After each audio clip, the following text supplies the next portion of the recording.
Employee gets fired unjustly, manager loses job, gets divorced and goes to prison. This is a long one, but if you stick with it until the end, you will learn how I was framed and fired from my job, and accidentally set off a chain reaction that led to a staff overhaul with several managers being fired or moved to other restaurants, the general manager being fired and getting a divorce, and one of the managers being investigated by the FBI and ultimately arrested, as well as several of the workers being deported. Here we go. I used to work at an upscale restaurant owned by a large corporate entity that owns several different restaurant brands. I worked there for about 3.5 years before they eventually fired me, but more about that later. First, I want to give an idea of my role there. My role at that job was a little of everything. Since the day I started working there, I took it upon myself to learn as much as possible. I was very persistent with management when I wanted to learn a new department. I started as a server but eventually worked my way into different departments and job titles, like carryout, hosting, bartending, bar backing, banquets, catering, and deliveries. My singular goal while working there was to make myself available for as many hours as possible.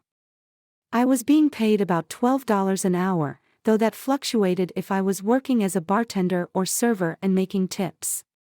Eventually, it was noticed by management how I fit best into one of the non-tipped positions. I was so good at it that they decided to try me out as an unofficial supervisor over the team that worked in carryout, catering, and deliveries, as those were all one department. I knew this was going to ultimately mean a few fewer hours since I would only be working one department, so I negotiated with management to increase my pay by about $1.50. Since I was taking on additional responsibilities, they were satisfied with the pay increase. I wasn't trying to get as much money as possible, I just wanted to be able to pay my bills and still have a little money left over for fun. I was living in the highly taxed city of Chicago, which is in the already highly taxed state of Illinois, so it was pretty difficult to make ends meet and still have money left to enjoy my life. I am a person of simple pleasures and I can enjoy things for long periods, so it didn't take much money to be happy. A video game could hold my attention for several months, sometimes even years. I had a family pet that I had brought with me to Chicago, so that counted as an extra expense. Not long after I started this position as the unofficial supervisor, I got a girlfriend, so I was also going out more often and spending money on her. With my position and some smart budgeting, I was able to afford all of this. The money wasn't an issue, but management had a high turnover rate, so the incoming managers often did not know what the department entailed or how important hours were to workers in these departments. Eventually, it was noted that our current general manager was going to be fired and replaced. The incoming general manager was supposed to be some rock star when it came to improving restaurants. We looked up his name and found him as the first search result on Google. But the entry wasn't some glowing review of his work ethic or of his impeccable ability to improve the way a restaurant runs. It was a mugshot and a police report was filed for repeated domestic *SE. This is important later. We'll call him Harvey. Shortly after Harvey came in and started making changes, one of our best managers gave her resignation. She refused to work with him, and like a *king oracle, told us to expect lots of *ual**asment, and miso*anistic comments, and for him to eventually run this place into the ground. Not long after she left, our general manager began replacing our current managers with hand-picked people that he had worked with in the past. Eventually all but one manager was replaced. That manager was the kitchen manager. We will call him Fredo. Fredo had been there since I had started working there. He seemed to be something of a chameleon, as his values and ethics seemed to change depending on who his boss was. Honestly, I sort of applaud his survival instincts, but ultimately see him as a suck-up and traitor. Harvey never really replaced the manager for our department, so we ran without a lot of oversight. Unless you count me as the supervisor, we didn't constantly have someone breathing down our necks about how things should be done. Our department had some hiccups here and there, but it still ran smoothly. Since we did not have our manager, we often had to radio for a manager to come to help us out on things that needed a manager card for approval. Fredo would always be the one to answer these calls since the kitchen was closest to our department. Over time, the new team of managers started to see Fredo as the manager of our department as well. However, the hourly team that worked there still saw me as their supervisor. This meant that any time Fredo was trying to make changes that would ultimately hurt us, the team relied on me to mitigate those disasters or to negotiate with Fredo to let us do our jobs the way we had already proven worked well. Over several months, Fredo and I would butt heads dozens of times. He and I were constantly arguing about how important hours were to the workers in this department. He had it in his head that we should be living off of tips like servers, but since most of our orders were carried, they came in through Grubhub, and Grubhub doesn't tip. We didn't have a lot of deliveries in a day, and the tips we got from those were maybe $10 if we were lucky. But splitting $10 four ways doesn't add up to a lot. It just showed that Fredo had no clue what he was talking about. Eventually, we had a meeting with Harvey, Fredo, and all the workers in this department. It was marketed as a chance to voice all our grievances and concerns with the changes they wanted to make with no chance of retaliation. So the workers did exactly that. They talked about how Fredo was trying to cut hours even though he wasn't our actual manager. When it was brought up that they were attempting to hire someone to be the manager, the team suggested that I take over since I had already been supervising them and running things smoothly for the last several months. I was also the one that management consulted with when writing schedules, as I had an understanding of the days some workers could and couldn't work depending on their school schedules or family life. I could see at the moment it was suggested that Harvey and Fredo decided on the spot that I had to be gotten rid of.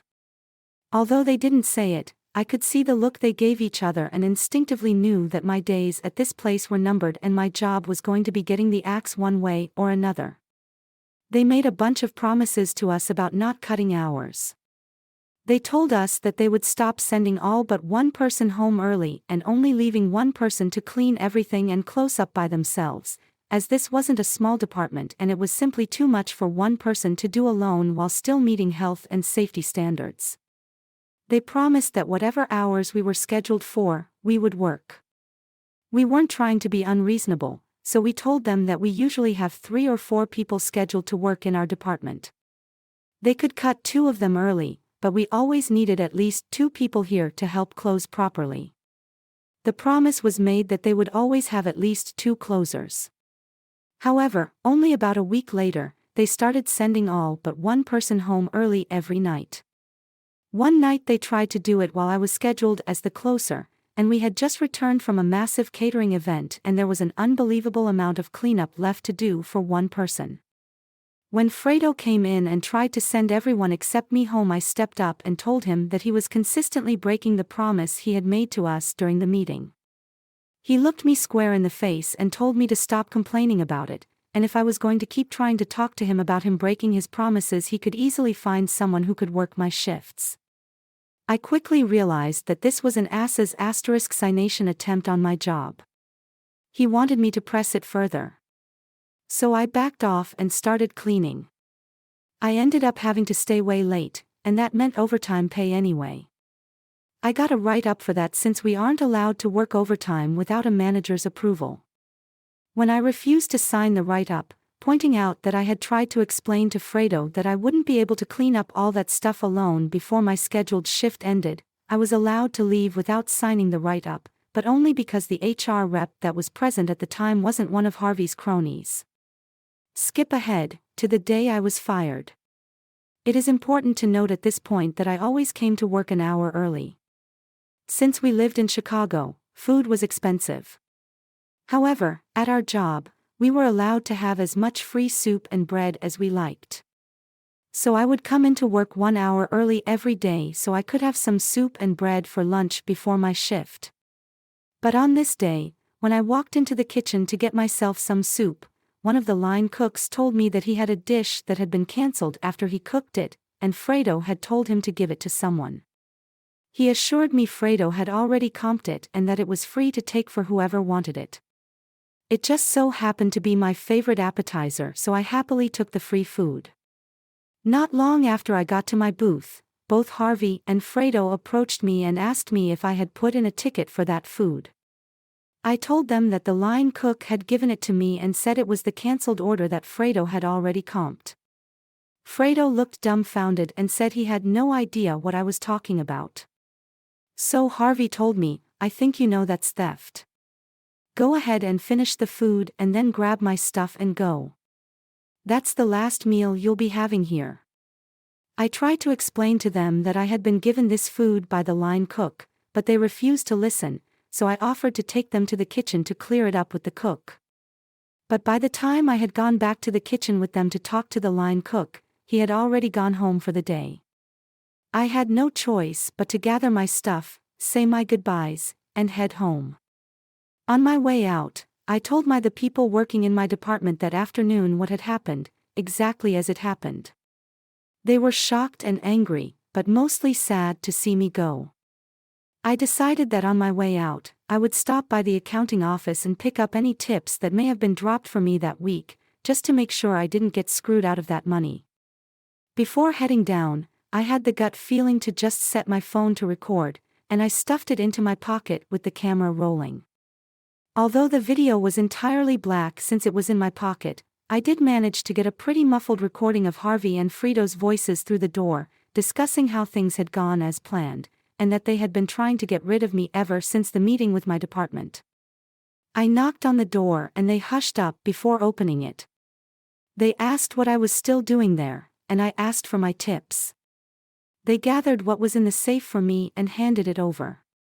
Despite my anger rising at what I had just heard, I decided not to burn this bridge just yet. Because perhaps I could king nuke it later. I offered a handshake to both managers, thanked them for the opportunity to work there, and left, making sure to pull my phone out of my pocket and record the front of the restaurant, with the sign showing its name and logo. Working in a restaurant, you learn to always cover your A*S. It's true for most jobs, but something was just telling me I would need this all later. If I was being accused of theft, I wanted to be able to prove it wasn't true if ever came up in future job interviews. Which is exactly what happened and where this all started going nuclear. On the train ride home, I sent some messages and made some posts on some local groups on Facebook saying that I had just been fired and that I was looking for a job as quickly as possible. By the time I got off at my stop, I had already set up an interview for later that day. I was offered the job about 5 minutes into the interview, but after going over the details, it didn't sound like it was for me, so I turned it down. I interviewed a few other places and found one that was a damned good fit, with a hefty pay increase compared to my previous job, and I wouldn't have to deal with customers. It was an auditing job for a logistics company. However, during the interview with the manager of this job, he mentioned he had already called my previous place of employment and spoken with the general manager, Harvey. Harvey had told him that I had even been fired for theft. Luckily for me, the manager I was interviewing with asked me to tell him more about that, and he was willing to let me pull out my phone and find the recording. I asked if the voice in the video was the same as the one he spoke on the phone with. It was. That was confirmation enough for him that I hadn't made a fake video. He listened to the two managers in the video admit that they had set me up, and watched to the end when I showed the front of the restaurant, complete with the logo and name. The manager interviewing me, who we'll start calling Dean, hired me immediately and asked me to send him the recording. I did. I thought that was the end of it. About 7 months later, after settling into this job quite nicely, HR sent out a "Welcome all our new team members" email, which listed all the newest hires, some facts about them, and had pictures of them all. They sent these out every time they hired a new round of people. One of them, Thomas, was a former co-worker who worked with me at the restaurant. We had worked at the host stand together, so I was pretty glad to see someone I knew and liked coming onto the team. I sought out his desk, said hello, and asked why he left the restaurant. He hadn't left willingly. He'd been laid off because the company was under investigation. It had started as a relatively small matter. The corporate entity that owned the restaurant chain had received an email with an attached video. My video that had been filmed from inside my pocket. That was enough for corporate to send someone to investigate internally. Thomas was pretty surprised that I hadn't heard anything about it, since there had been numerous attempts to get in touch with me. As soon as he said that, I logged into the old email I had used when I first applied for the job at the restaurant. I had at least 24 emails asking me to come in to discuss my employment and termination. I never replied. I just didn't care enough anymore. I'd also changed my number since then, so they hadn't been able to contact me by phone. Thomas continued explaining that before corporate had sent someone, Harvey and Fredo had talked with my department and tried to offer them all a small pay increase to spin corporate a story about how I was incompetent at my job and failed to live up to my duties. The day the corporate auditor showed up, there had been a small exodus of people from my old department. They quit on the spot, in front of the lady from corporate, let's call her Audrey, and made sure to rat out Harvey and Fredo before leaving. Strike one for both of them. Strike two came a couple of days after Audrey showed Harvey and Fredo the recording that had kicked all of this off. They denied it vehemently, but there was no mistaking Harvey's voice. It's unique. Not only that, but the video also picked up their voice and mine when we shook hands and had a friendly parting of ways, which was something they had already bragged about to Audrey, thinking it made them look better that we were able to part on good terms. This wasn't the actual strike two. That came when it was clear they needed to be separated, so Audrey sent Fredo to work at another restaurant owned by our parent company and temporarily demoted Harvey to manager. This tore them apart. They had once been an inseparable evil team, but the pressure of the investigation must have pushed them over the edge. They ended up at each other's throats, on Facebook, on a public post on the company page. The post had since been deleted, but Thomas explained it as the following. Fredo had been pictured in the Facebook post on the restaurant page, and Harvey made a passive-aggressive comment about how Fredo shouldn't even be in the picture since had been moved to another restaurant due to misconduct. Fredo saw this comment and said something along the lines of, "At least when people Google my name, I don't show up as the guy that punched his wife." To which Harvey responded, "Very funny from the guy who is cheating on his wife with Janet's sister." Not her real name, but Janet was the girl they appointed to officially supervise my old department after they fired me, the unofficial supervisor. Fredo replies to that by saying, "Like you haven't tried with half the waitresses. They all have stories about you trying to fuck them." The post was deleted, but not before it had been seen by Audrey the auditor. That was officially strike two.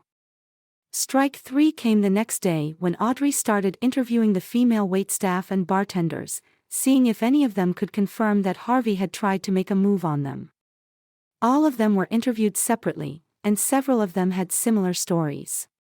Every girl that confirmed Harvey had made a move on them all said he had offered to be their sugar daddy if they would send nudes or stay after closing to fool around with him. Harvey was fired. But that isn't the worst of it. Audrey the auditor wasn't just some random woman from corporate. She was the old regional manager for this area and had personally hired Harvey's wife as the general manager of another restaurant in the city. So she called up the restaurant Harvey's wife worked at and told Harvey's wife everything she had learned from the female waitstaff. We learned later that they had gotten a divorce over him trying to cheat on her after she'd already given him a second chance to change after he had beat her. I don't know what compelled her to give him a second chance after something like that, but she sure didn't give him a third. After firing Harvey, the line cook who had given me the food was interviewed by Audrey. I don't know how it came up, but at some point, he had let it slip that he was an illegal immigrant. She had his file in her hand, with an Illinois ID and social security number on file, so this confused her and she pressed him for more information. It turns out that Fredo had some connections and had his miniature black market going on where he would have fake social security cards and IDs made for the illegal immigrants he was hiring at reduced wages. It had been going on for at least 4 years. Needless to say, this is a felony. With the potential PR nightmare that she was likely dealing with, she felt she had no choice but to alert the authorities.